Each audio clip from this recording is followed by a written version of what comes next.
Bharatiya Janata party के नेता,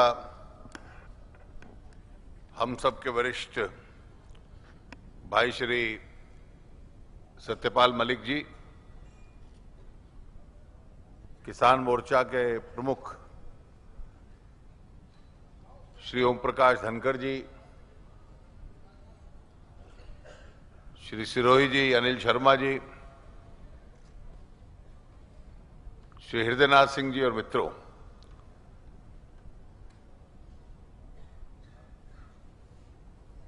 इस प्रकार की संसद या सम्मेलन जब होते हैं तो एक लालच या लोभ हर वक्ता को होता है कि लोकप्रियता की चार बातें करे। लेकिन कई बार लोकप्रियता की उस तलाश में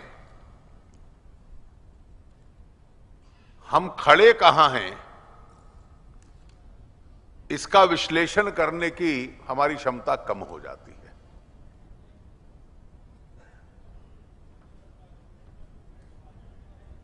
स्थानीय बाजार या विश्व बाजार के साथ जोड़कर किसान की समस्या को देखने की विषय है।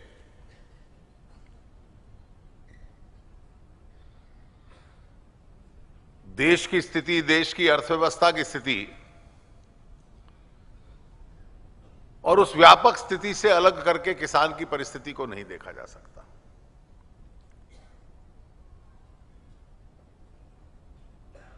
जब सूखा पड़ता है, फसल कम होती है, किसान की तकलीफ बढ़ जाती है। उसकी पारिवारिक अर्थव्यवस्था चूर-चूर हो जाती है। और जब बहुत ज्यादा फसल हो तो उसको बाजार नहीं मिलता। आज तो यह परिस्थिति है कि अनाज उसका सड़ जाए, उसको रखने के लिए उसको स्थान नहीं मिलता, उसको जूट की बैग्स नहीं मिलते।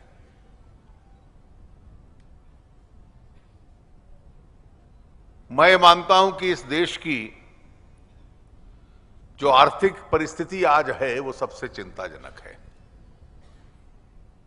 जब चंद्रशेखर जी प्रधानमंत्री बने से सन 91 में, तो उस वक्त शायद देश का सबसे बड़ा आर्थिक संकट था। और इसीलिए बाद में जब नरसिम्हा राव जी आए, उन्होंने नीति बदली और एक राजनीतिक नेता को नहीं, एक अर्थशास्त्री को लाकर अपना वित्त मंत्री बनाया। उसके पीछे सोच भी ये थी कि उस संकट में से देश को निकालना है। कई बार यह चिंता होती है कि ये जो हमारी कल्पना थी कि वो परिस्थिति कभी दोबारा नहीं आएगी, हम धीरे धीरे उस परिस्थिति की तरफ वापस जा रहे हैं।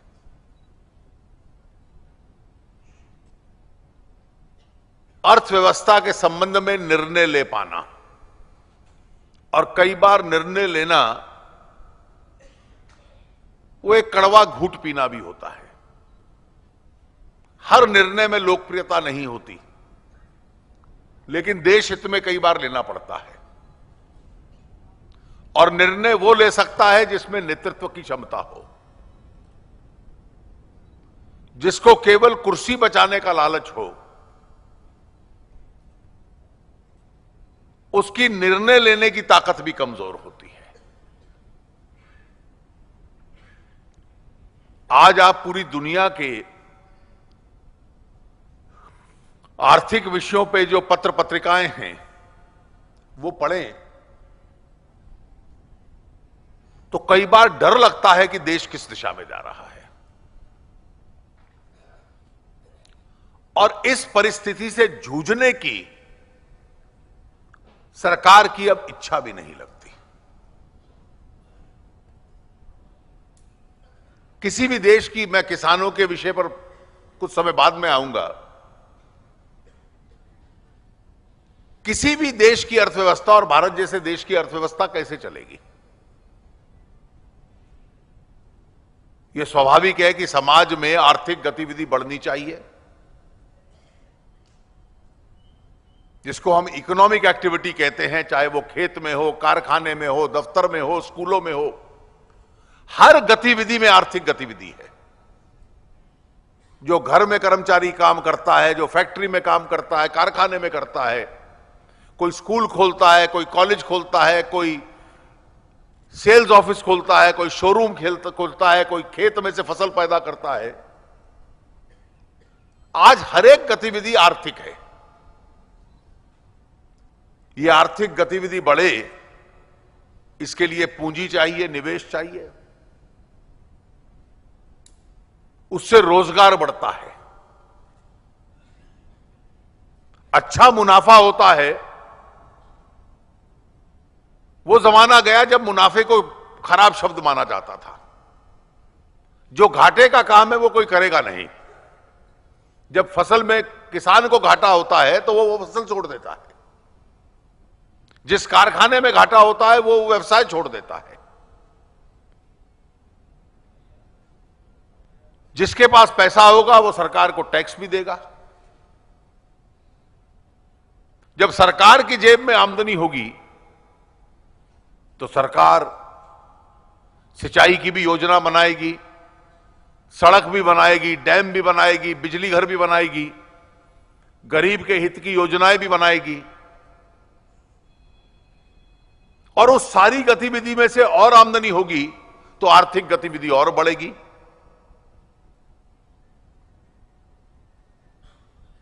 आज समाज में केवल गरीबी को बांट देना अपने आप में अर्थव्यवस्था का संचालन नहीं है। समाज के साधन बढ़े और उन बढ़े हुए साधनों का लाभ समाज के हर वर्ग को हो, गरीब को सबसे पहले हो, किसी भी आर्थिक योजना की यह कल्पना है।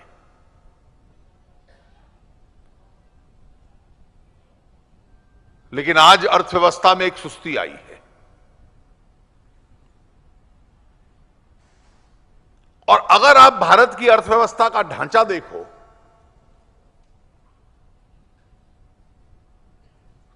तो किसान के संबंध में सबसे बड़ी चिंता तब होती है। आप बार बार पढ़ते होंगे और हमारे प्रधानमंत्री जी क्योंकि अर्थशास्त्री हैं तो राजनीतिक भाषणों में भी वो जिक्र करते हैं कि देश की जीडीपी इतनी बड़ी है। पूरी देश की जो आय है हर गतिविधि की जोड़ ली जाए तो वो इतनी बढ़ रही है। कई बार मैं सोचता हूं अगर 7%, 8% खराब शासन के साथ, कुशासन के साथ भी अगर यह देश प्रगति कर सकता है तो शासन और सरकार अगर अच्छे स्तर की हो, जिसको सुशासन कहते हैं, तो शायद इस प्रगति की दर और बढ़ती। आज पूरी इस देश की आय देख लें तो पूरी अर्थव्यवस्था को 3 हिस्सों में बांटते हैं। एक कृषि है, एक औद्योगिक है और एक जो बाकी सेवाएं हैं।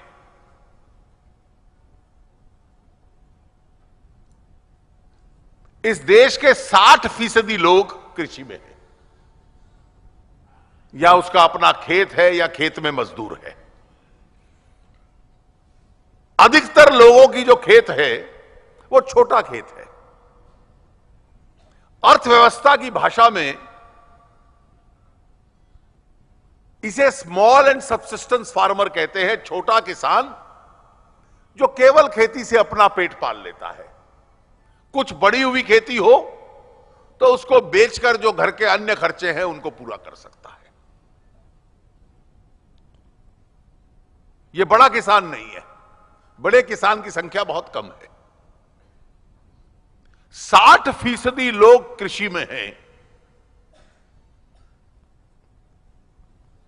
और कृषि का जो योगदान है पूरी देश की आय में वो अब 16-17% रह गया है।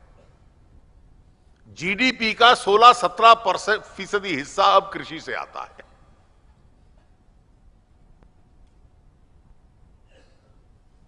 जो उद्योग हैं, और उसमें केवल उद्योग नहीं, फैक्ट्री नहीं, खाने, माइनिंग, ये सब उसमें आ जाता है, इसका योगदान लगभग 24-25% है।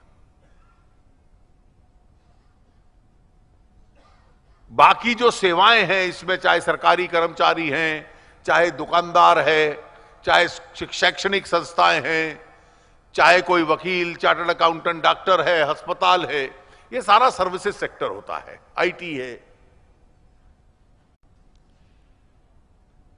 इसमें जितने लोग लगे हैं काम में उनकी संख्या कम होती है, लेकिन इसका योगदान लगभग 60% हो चुका है।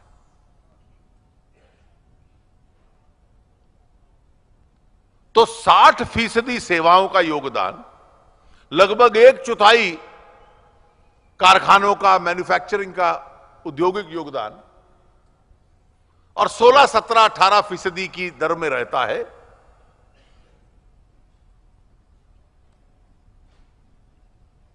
कृषि का योगदान। और सब में जहां 80-82% लोग पैसा घूमता है देश की आमदनी का, उसमें 40% लोग हैं, और जहां 60% लोग हैं वो कृषि है, जिसमें 16, 17, 18% है। हर साल कुछ कमती बढ़ती अंतर हो जाता है। इस आंकड़े से स्पष्ट है कि सबसे नाजुक हालत अर्थव्यवस्था में किसी एक वर्ग की है तो वो कृषि क्षेत्र की है। यह भी स्पष्ट है कि जितने लोग संख्या में कृषि में लगे होने चाहिए वो आवश्यकता से बहुत ज्यादा हैं। बेरोजगारी, अनएम्प्लॉयमेंट एक चीज है, लेकिन जहां 4 लोग काम कर सकते हैं वो परिवार के 18 लोग काम कर रहे हैं। 18 के 18 के पास काम है, लेकिन जो उनकी शक्ति है उसकी तुलना में काम कम है। इसको अंडर एम्प्लॉयमेंट कहते हैं। अब कोई भी समाज की अर्थव्यवस्था आगे बढ़े, और ये पूरे विश्व में हुआ है, इसको कोई रोक नहीं पाता, कि जिन देशों में औद्योगिक क्रांति आई, वो औद्योगिक क्रांति में कृषि में से लोग निकले, परिवार के कुछ सदस्य कृषि में रह गए, और किसी ने उद्योग लगा लिया या किसी उद्योग में कर्मचारी बन गए। कोई पढ़ लिख गए तो बाकी सेवाओं में चले गए। तो जो गांव की और परिवार की अर्थव्यवस्था थी, जितने लोगों की कृषि में आवश्यकता थी उतने कृषि में रह गए और बाकी अन्य क्षेत्रों में चले गए, और गांव के जीवन में उससे संपन्नता आई।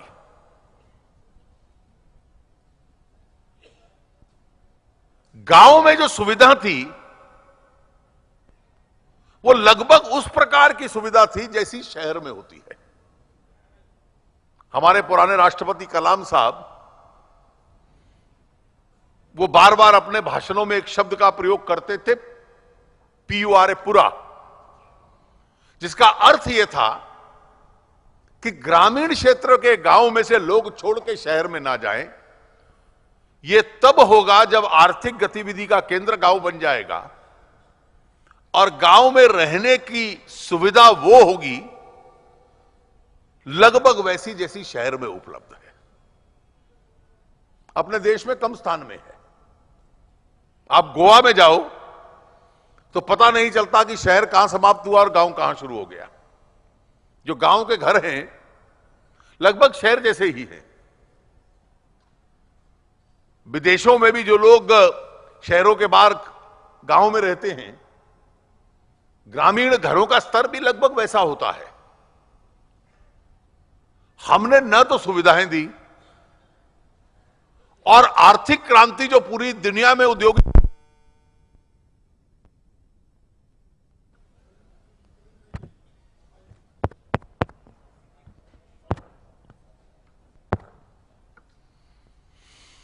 तो अपने देश में न तो हमने ग्रामीण क्षेत्रों को वो सुविधा दी, ना वहां रोजगार के साधन उपलब्ध कराए, और औद्योगिक क्रांति तो जैसे इस देश को छू ही नहीं।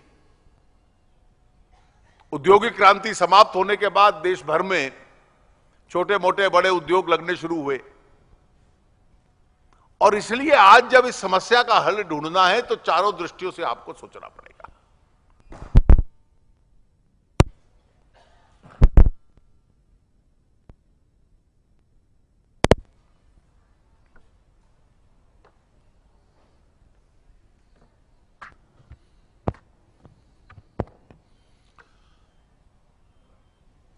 आज हम जब चिंता करते हैं,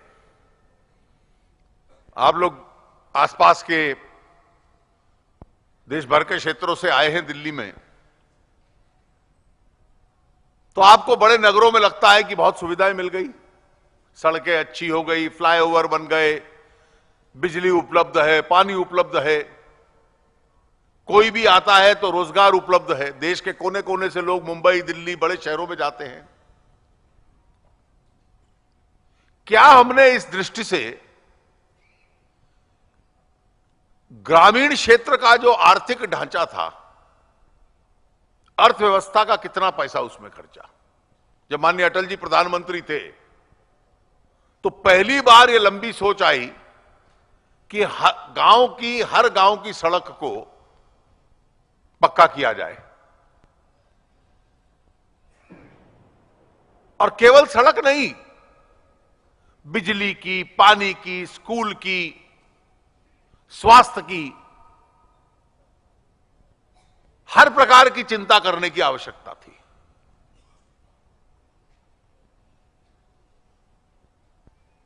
यह बात स्वीकार करनी पड़ेगी, जो मैंने 60% और 17% का आंकड़ा आपको दिया, कि 60 में से धीरे धीरे 5, 10, 15, 20, 25% लोग इस क्षेत्र में से निकलेंगे, परिवार के बाकी लोग कृषि देखेंगे और अन्य क्षेत्रों में जाएंगे। आज गुजरात सबसे संपन्न राज्यों में से माना जाता है। गांव में खेत भी है।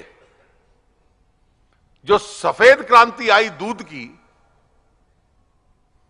गांव की महिलाएं उस दूध के व्यवसाय में शामिल हैं। रोज अपना जो दूध गाय देती है, भैंस देती है, तो उसको लेकर जो मिल्क सेंटर गांव का बना हुआ है वहां चली जाती है। दिन में 2 बार उसको कैश पैसा मिलता है। तीसरा सदस्य परिवार का होगा तो वो किसी उद्योग में काम करता है या अपना व्यवसाय करता है। चौथे ने छोटा मोटा अपना उद्योग लगा लिया। और जब चारों तरफ से आमदनी के केंद्र बन गए, साधन बने, तो वो गांव का परिवार संपन्न हो गया। लेकिन अगर सभी के सभी उसी उतने बड़े खेत में लगे रहते तो कभी संपन्नता आने की संभावना नहीं थी। एक विशेष समस्या ये रही। दूसरी समस्या रही कि केवल ये कहना कि कई बार हमने खरीद के दाम बढ़ा दिए, प्रोक्योरमेंट प्राइस बढ़ा दिए, उससे लाभ भी होता है, लेकिन उससे किसान को संकेत भी मिलता है कि किस पैदावार में मैं जाऊं।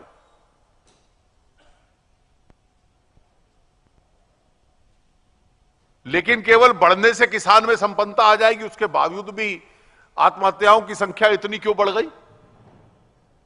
आत्महत्याओं की स्वाभाविक संख्या इसलिए बढ़ गई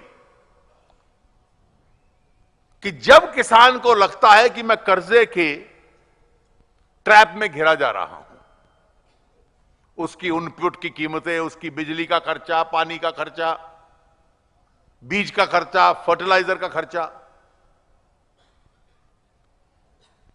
और बाजार में उसको पैदावार नहीं मिलती और उसका दाम नहीं मिलता। आज जो सबसे बड़ी चुनौती हम लोगों के सामने है, जो केवल देश के भीतर की नहीं, पूरी अंतर्राष्ट्रीय व्यवस्था हमारे विकासशील देशों का जो किसान है उसको दबाने की दिशा में है। और इसका एक स्पष्ट कारण है। पश्चिम के देशों में, विशेष रूप से यूरोप में और अमेरिका में, जो किसान खेती करता है वो केवल खेती की आमदनी के ऊपर नहीं जीता, सरकार उसकी सहायता करती है। जो सब्सिडी शब्द हम सुनते हैं वो सरकार द्वारा अपने किसान की मदद करना है, और उस मदद करने के उन्होंने कई तरीके ढूंढे हैं। वो अपने किसान को एक्सपोर्ट करने की सब्सिडी देते हैं कि तुम दुनिया के कमजोर देशों में, जहां पैदावार कम है, फसल कम है, या किसी फसल की जरूरत है, वहां जितना माल भेजोगे आपको उतनी ज्यादा सब्सिडी दी जाएगी। आपने फसल पैदा की, उसकी कीमत आपको $100 टन पड़ी, आपने $80 पे उस देश में भेज दी, तो आपको $20 का कम नुकसान नहीं हुआ। सरकार ने उस भेजने के लिए आपको $40 आपकी जेब में डाल दिए। $20 से आपका घाटा पूरा हो गया और $20 आपको मुनाफा हो गया। तो जितना ज्यादा एक्सपोर्ट करोगे उतनी ज्यादा रकम सरकार किसान की जेब में डाल देगी। यह पहली सब्सिडी है। दूसरी सब्सिडी है कि कुछ फसलें ऐसी हैं जिसमें जितनी ज्यादा पैदावार करोगे आपको उतनी रकम जेब में मिलेगी। तो आपने पैदावार इतनी कर दी कि आप दुनिया के बाजार में उसको फ्लड कर दो। एक्सपोर्ट सब्सिडी अलग मिलेगी, इसकी सब्सिडी अलग मिलेगी। कई बार उन सरकारों को लगता है कि ज्यादा पैदावार करने में नुकसान है, तो वो योजना निकालती है अपने किसान के लिए, जिसको हम क्रॉप हॉलिडे कहते हैं, और वो मजबूरी और विरोध में क्रॉप हॉलिडे होता है कि इस बार जमीन में फसल मत लगाओ, और फसल न लगाने का जो नुकसान होगा उससे ज्यादा सब्सिडी हम आपकी जेब में डाल देंगे। तो फसल न लगाने की भी कीमत उसकी जेब में आती है।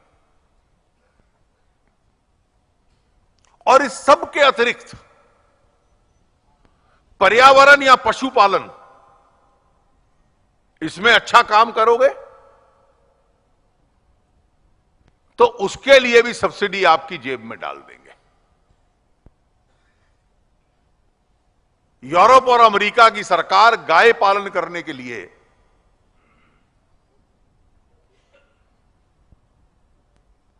इतनी रकम देती है कि जितनी हिंदुस्तान की सरकार किसी व्यक्ति को हिंदुस्तान में जिंदा रखने के लिए ना देती हो।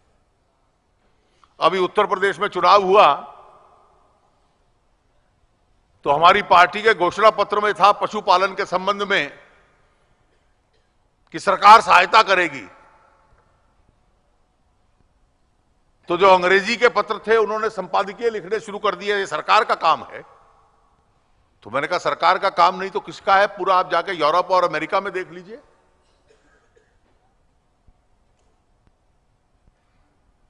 अब इन चारों चीजों के लिए सरकार कितना पैसा देती है इसकी कल्पना कीजिए। साल में 365 दिन होते हैं।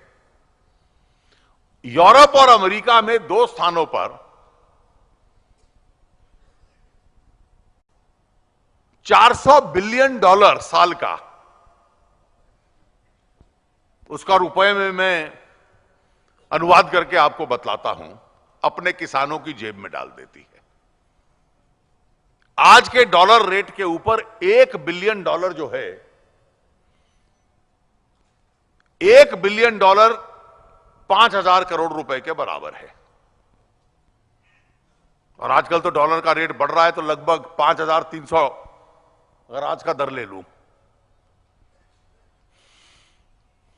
5-5.5 करोड़ रुपया यूरोप, पश्चिम यूरोप में और अमेरिका में सरकार अपने किसान की जेब में डाल देती है। उसका असर यह होता है कि सादी अर्थव्यवस्था पे आ जाओ, कोई बहुत गंभीर सोच नहीं चाहिए, कोई गंभीर अध्ययन नहीं चाहिए। किसान का अगर $100 लगा है उस फसल में, तो उसे 120-130 डॉलर में बेचने की जरूरत नहीं है। उसको 30-40 डॉलर सरकार से मिल गया, वो $100 खर्चा करके भी 70-80 डॉलर में बेच देगा। और आप जब बार बार कह रहे हो कि फसल ज्यादा हुई इसलिए इंपोर्ट खोल दो, एक्सपोर्ट खोल दो और हमें बाहर भेजने की अनुमति दे दो, आपने एक्सपोर्ट बंद क्यों किया? तो आपके बिजली की दर पे, आपके बीज की कीमत पे, पानी की सुविधा पे, फर्टिलाइजर की सुविधा पे, मान लो आपके किसान ने भी $100 पे कर लिया, 100 में नहीं कर पाएगा, शायद 110 में कर पाएगा। और बिना सब्सिडी वाला वो किसान, अगर उसमें यातायात की कीमत भी लगा दी जाए, तो उस $70 के मुकाबले में, $80 के मुकाबले में $120 में बेचने जाएगा। जब 120 में बेचेगा तो रकम वसूल होगी, उससे ज्यादा में बेचेगा तो थोड़ा सा मुनाफा आ जाएगा। और इसलिए हमारा किसान जाकर उसका मुकाबला नहीं कर सकता। मैं हमेशा अमेरिका के और यूरोप के जो प्रतिनिधि आते थे उनको कहता था कि हमारा छोटा किसान, स्मॉल और सबसिस्टेंस फार्मर, यह बराबरी की लड़ाई नहीं है, यह लेवल प्लेइंग फील्ड नहीं है। हमारे किसान का मुकाबला, प्रतिस्पर्धा आपके किसान के साथ नहीं है। हमारे किसान की प्रतिस्पर्धा आपके वित्त मंत्री के साथ है। भारत का किसान अमेरिका और यूरोप के वित्त मंत्री के साथ मुकाबला करता है कि उनका वित्त मंत्री कितना पैसा किसान की जेब में डाल देता है अपने, फिर उसके आधार पर यह मुकाबला होता है। और यह लड़ाई लड़ी नहीं जा सकती। अटल जी की सरकार थी तो पहली बार इस तीव्रता के साथ इस विषय को हमने बढ़ाया और यह कहा कि पूरे विश्व की अर्थव्यवस्था के संबंध में सारी ये बातचीत आगे तब तक नहीं बढ़ेगी, ये सब्सिडी देना बंद करो। लड़ाई बराबरी की होगी, उसके बाद व्यापार और व्यवसाय खुलेगा। अन्यथा बराबरी की लड़ाई नहीं होगी और व्यापार और व्यवसाय खुल जाए तो अपने देश के किसान की क्या स्थिति होगी? जितनी फसल हिंदुस्तान में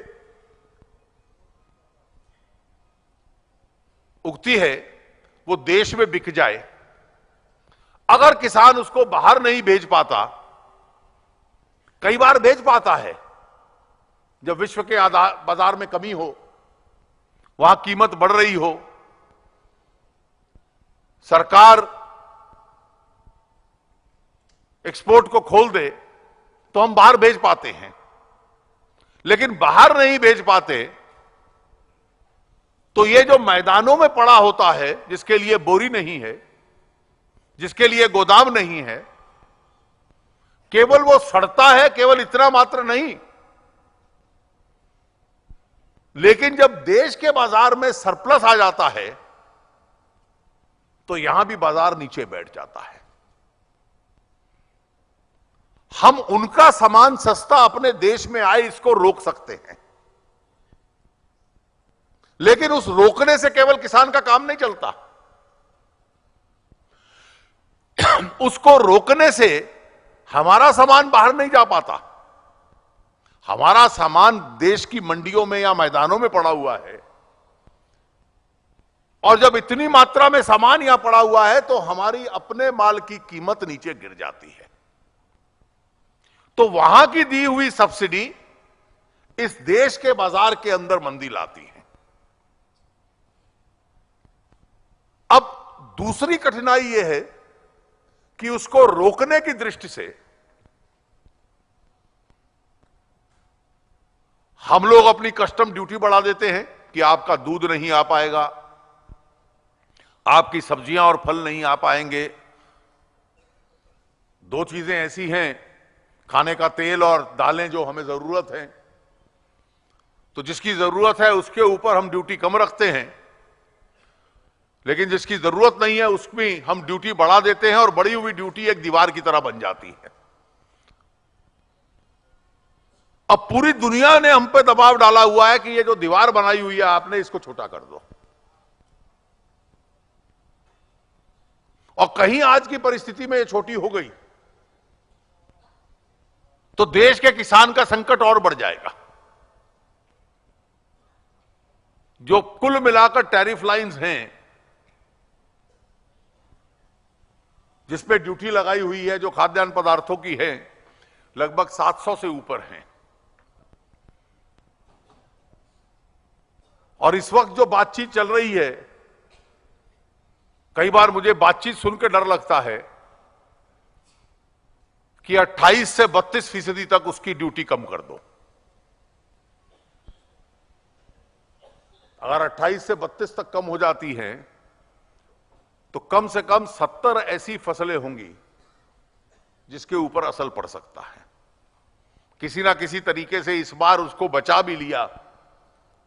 बातचीत में कुछ योजनाएं निकल आती हैं स्पेशल प्रोडक्ट्स की, और कुछ सेफगार्ड्स होते हैं उसकी। तो जब दोहा के बाद अगले दौर में बातचीत होगी और दूसरी बार 20-30% कम हो गई इसी फॉर्मूला पे, तो लाखों नहीं करोड़ों की मात्रा में किसानों के ऊपर असर पड़ेगा। हमने श्रीलंका के साथ एक फ्री ट्रेड एग्रीमेंट किया था, तो कुछ मसाले वियतनाम से श्रीलंका के रास्ते में आ गए और केरल में पहुंच गए।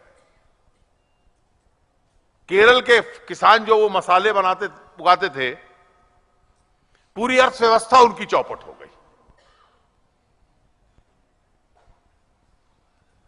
आज ये परिस्थिति है, और इस परिस्थिति की जो चिंता है, ये केवल नारों से दूर नहीं होगी। मैंने इसलिए कहा था कि मैं केवल ताली बजाएं, लोकप्रियता की बात करें। आप किसान मोर्चा की संसद हैं,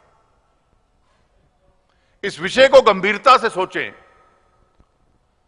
कि ये 60% जनसंख्या इतनी कम आमदनी पे कैसे जी सकती है।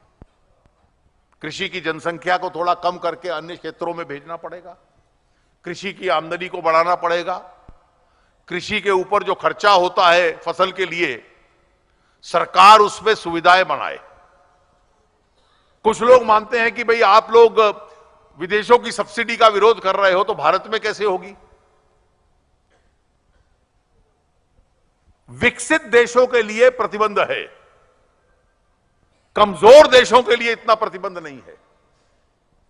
एक विशेष प्रकार की सब्सिडी है जिसकी अंतर्राष्ट्रीय व्यापार अनुमति देता है, और उस जितनी देता है उसका 1/10वां हिस्सा भी हम लोग अपने किसान पे खर्च नहीं कर पाते। तो आज भी अपने यहां गुंजाइश है, लेकिन सरकार की वो सब्सिडी देने की क्षमता तब बढ़ती है जब अर्थव्यवस्था खड़ी होती है। जब अर्थव्यवस्था निर्णय न लेने की वजह से कमजोर पड़ती है तो सरकार की जेब में भी पैसा कम हो जाता है, और इसलिए उसकी क्षमता भी नहीं बढ़ पाती। और दूसरा, जो स्थानीय और अंतर्राष्ट्रीय व्यापार जिस दिशा में जा रहा है, मैं मानता हूं कि इस वक्त देश भर के किसानों को सरकार शासन पे दबाव बनाए रखना है कि कोई ऐसा कदम सरकार ना उठाए जब तक देश के अंदर भीतरी स्थिति किसान की सुधर ना जाए, तब तक बड़ा मन करके अंतर्राष्ट्रीय दबावों में आकर